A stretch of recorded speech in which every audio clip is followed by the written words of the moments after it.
how to spot options skew and profit from it every single time, which is exactly what I want to talk about in this video. And we'll go over some live examples as well. Obviously, it's a pretty interesting topic and it can tell you a lot about what's going on.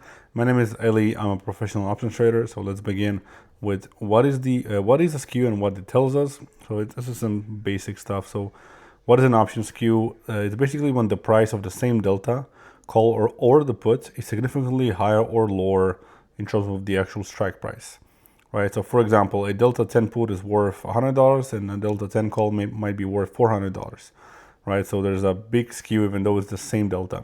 In an ideal world, the delta 10 put and the delta call are going to be equidistant from the current price, and they will be worth the exact amount of money for the most part.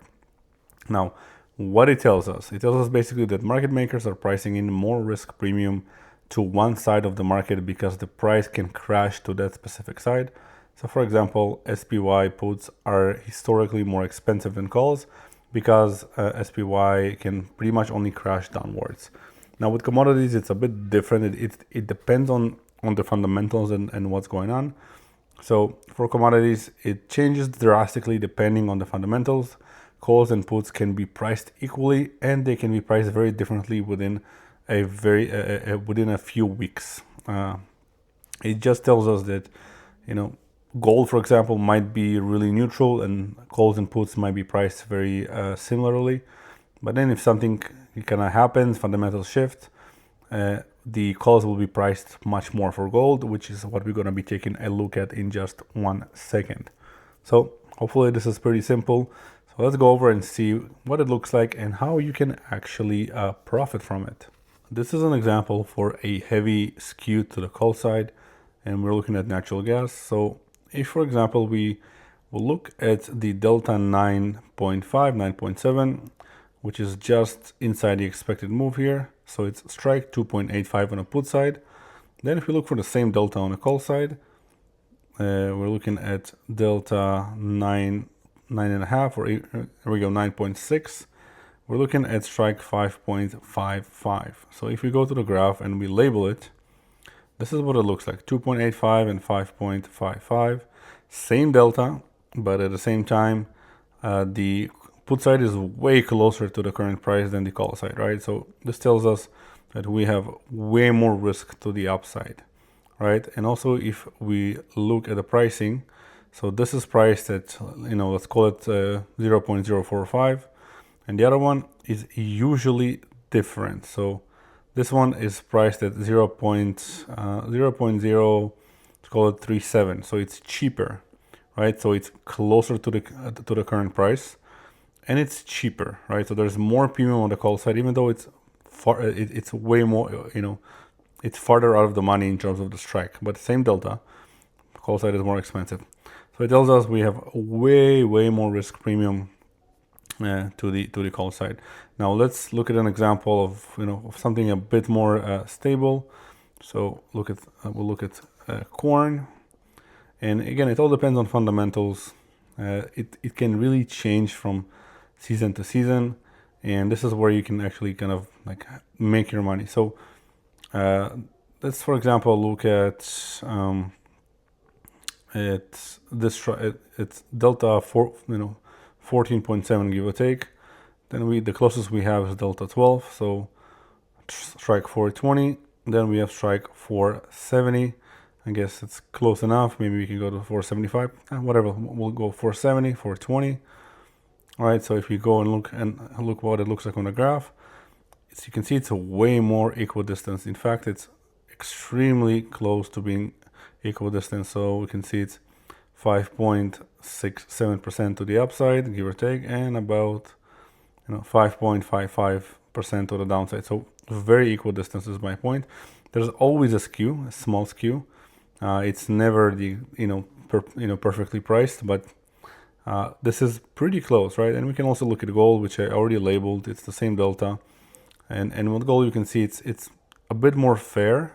That's definitely the word to use, but it's still skewed more to the upside. We have 5% to the downside, and we have 6.3% to the upside. So there's more skew to the call side with gold currently. So I'll give you an example. So through this massive up rally, the skew to the call side was way higher than, it was skewed to the call side very heavily, way more than it is right now, right? And if you look at this price movement over here, where the price of gold has been moving sideways, the skew was really minimal here, right? So this is where where you can potentially profit from this whole situation, right? Because products like gold, for example, where in this period you can see that that basically there's no skew. Calls and puts are priced very equally, and then something changes, which was August 22nd. It was the Symphonium Jacksonville speech from Jerome Powell, where he basically indicated that they're looking at more rate cuts by the end of the year, right? So obviously, let's say you don't know where the price can go, or you didn't even see the news, right? So you could only look at the call and put skew and see that it changed the day after, and the skew would have been way bigger on the call side. All right, so you can tell, okay, there's an immediate change of skew where the risk went from being like basically equal to both sides to being more risk on the call side, right? So in this case, it can be an indicator to maybe look at selling some puts, right? Which is a huge kind of thing to do. It's kind of the same thing with every other product, right? So if the skew is pretty equal, then you might want to be looking at selling some strangles. And usually what you will notice is when the price is kind of moving sideways, there's no real momentum, this will be kind of the perfect environment for strangles, and the skew will be quite equal. And then you will see where there's an environment where the price is expected to be really volatile. You will see that there's skew to one side, and commodities, it's usually to the upside, usually. I mean, all of them are, other than natural gas. That's the only product that can crash upwards and downwards, right? But other than that, this situation alone can tell you, okay, I'm gonna take this into account. Market makers are pricing in a lot of risk on the call side. Okay, what else do we have? Do we have more fundamentals to support the price going up?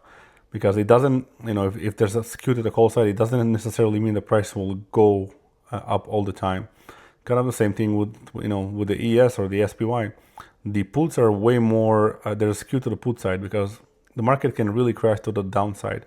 Now, it doesn't tell you the market will always be going down. In fact, market always goes up.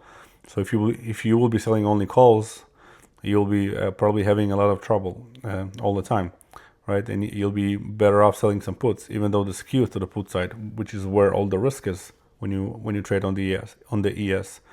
But at the same time, your best shot to use it is with commodities when the skew changes, right? So if it changes like overnight, and it's pretty visible. You can tell right away.